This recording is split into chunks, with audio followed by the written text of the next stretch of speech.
Hello everybody, welcome back to the TheGeekFactor, and if you're like me, you've probably been playing Minecraft for a very long time. Me personally, I've been playing it since release 1.2, which came out, and I want to say, March of 2012, I think was when 1.2 came out. I've been playing it for a very long time, and over the years, I have found that vanilla Minecraft gets very, very boring. So today, I gathered up the 5 things that I find to make vanilla Minecraft more entertaining. So, let's jump right in. Now, the number one thing that I find most entertaining to do on Minecraft nowadays is play multiplayer. If you like big servers, play mini games on those servers, have fun. But I personally enjoy vanilla servers that are small and have a very easy community that you can get along with. Basically saying there's not a lot of people, but the people that are there are very fun and, you know, open to talking and open to having a town or building a base together. Having somebody to build a base with or playing mini games just can actually bring up the experience of Minecraft so much higher rather than being in a lonely survival world by yourself. There is something to be said about a certain atmosphere that having other people in the game brings. And that will bring me to number 4. Number 4 on the list here is play less creative mode. I find that creative mode kind of takes away from the game because a lot of new players tend just to play creative mode, and I think that's a huge mistake. I think that if you're just starting the game, I feel like you should just jump straight into survival, because when you build something in survival, like let's say for example, if you build a huge castle in creative, you feel like, wow, I did pretty cool, I built this huge castle. But if you were to do that same thing in survival, you can think to yourself, I took hours, maybe even days to build this, and I can always say that I did this in survival. And you know, if you do it without cheats, it's really, really awesome.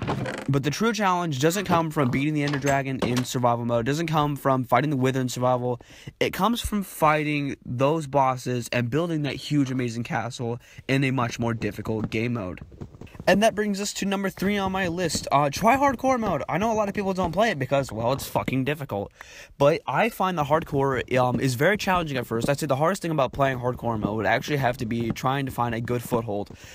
First starting a world, it's very important that you build a shelter. Either let it be into the side of a mountain or in a cave, but build something to defend yourself.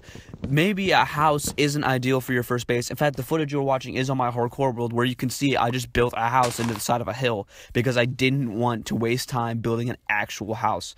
I spent my first night inside of a tiny little cave, and then I walled up and put torches in. Other than that, I went up to the top of the hill and built a new house there. So hardcore brings out this atmosphere that says, I'm a challenge. It's difficult to play this version, so do it. But what I think makes hardcore much more fun is the satisfaction of beating the bosses. Fighting the Ender Dragon and beating it in actual hardcore without opening a land world and cheating is something truly amazing. Now, I haven't cheated on the hardcore world that you're seeing yet. I don't plan on it. It's one of the few times that I've said, I don't want to fucking cheat. I don't really want to cheat, and I don't want to ruin my experience. But something that can really, really, really boost your hardcore play is if you go to the custom world settings in Minecraft and you choose the preset Good Luck. Basically, this preset gets rid of oceans and replaces them with lava oceans, and the only way to find water is either through caves or very small puddles of water, as you can probably see around my farm. That was a natural puddle of water, and I just made a farm around it. So let's go on to number 2, fuckers. This one's pretty simple, but I feel like it was kind of important because it affected me a lot of my time playing Minecraft, and I feel like it affects a lot of people. Try a new resource pack, honestly. If you're getting sick of the old resource pack you've been using for the same fucking past 2 years, try something new. Unless you really, really like that resource pack, don't try something new. And if you have been using a resource pack but you don't want to get a new one, just go back to the old vanilla textures. I actually find them to be very, very aesthetically pleasing and just very simple. They're just really pretty sometimes, honestly. But it's very pleasing to find things in vanilla that you wouldn't normally see in resource packs. Some resource packs are good about keeping the simplicity of Minecraft, but others, I think, try to overdo it with the way they design things. One I do like is Faithful Venom. It's Ant Venom's recreation of the Faithful texture pack and the old Minecraft sounds. I love that. It's good. It's awesome. It absolutely makes the game what I want it to be. But I also like the vanilla standard textures that are also very aesthetically appealing, which is what I'm rocking right now because I fucking like these ones. So, that's gonna be my number, what is it, 2 now? Yeah, number 2. So let's get on to number 1. But before I do, I have a little bit of honorable mentions. These are things that I kind of felt didn't really quite make it to the point of being number 1 or being on the list for that in general. I would say download mods. Now, personally, I don't like using mods in Minecraft. I just like to keep the game standard. I like to keep it the way it was meant to be. I guess, well, not really meant to be. It was meant to be whatever the fuck you want. But I like to keep it what Mojang has put in. So another thing I would say to do is download an adventure map. I have an adventure map. Not saying that to get self-promotion, but just download an adventure map. It's really fun. They're fun to play. You can just get different experiences. You can find different things in adventure maps. But by far, the best things on my honorable mention list would have to be playing old versions of the game.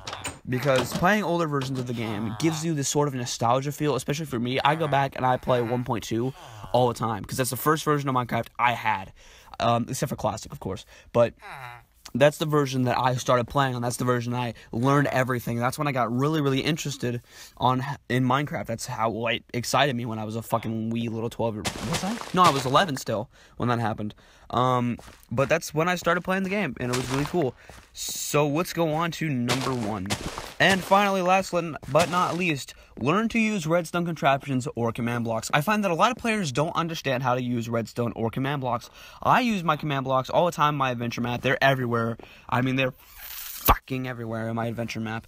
But learning to summon villagers with custom commands is also very entertaining. Or just killing every entity 20 times per second in a world and completely breaking your world is amazing and fun. But if you're going to do something like that, I would recommend backing up the world. Because if it's a world you like, you don't want to lose everything. But just like summon in like bats and then summon in lightning on top of those bats. And so every bat that gets summoned in gets lightning bolts summoned on top of it. So everything just catches on fire really quickly. And then you can kill all entities, and then everything just stops and you break the world. It's really fun to learn how to do commands like that. But there are some amazing command block creations out there. With redstone, back in the oldest days of Minecraft, there was a calculator made out of just redstone torches, and just, I think redstone torches, what was it, were they repeaters? I don't know if they were repeaters yet, but torches and redstone pretty much, is I think it was. A huge calculator was made. And I don't think that we'll ever see anything like that again. I don't think we'll ever be able to see something as amazing as a calculator back in the old days of Minecraft. I mean, I'm saying there are more amazing things that have been made today, but the fact that a calculator was made at such an old time period of Minecraft is truly amazing. So, if you guys like my list, tell me in the comment section. If you guys like me doing top 5s, I really don't give a fuck. I'm probably not going to do more of these. I just kind of wanted to bring out some knowledge that I thought was useful, because I often get bored while playing Minecraft, so I figured I should give some insight on how I entertain myself. So, give the video a beautiful fucking like, and subscribe. I don't give a shit. Bye, faggots.